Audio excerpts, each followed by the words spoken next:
the Japan shop. 1-minute vocabulary lesson.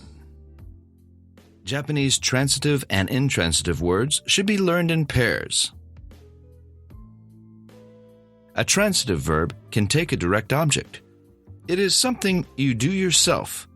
For example, I put the cat in the box. A transitive verb in Japanese is たどうし An intransitive verb doesn't take a direct object. It is something just done. For example, the cat got into the box. An intransitive verb in Japanese is じどうし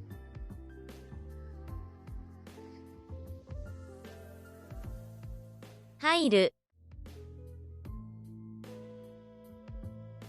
入る入れる入れる落ちる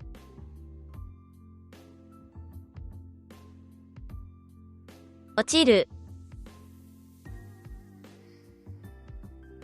落とす落とす出る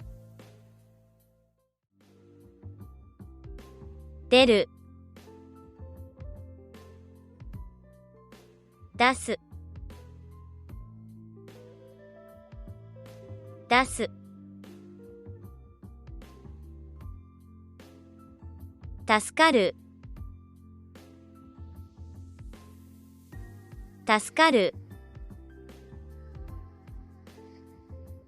助ける助ける皆さん、頑張りましょう。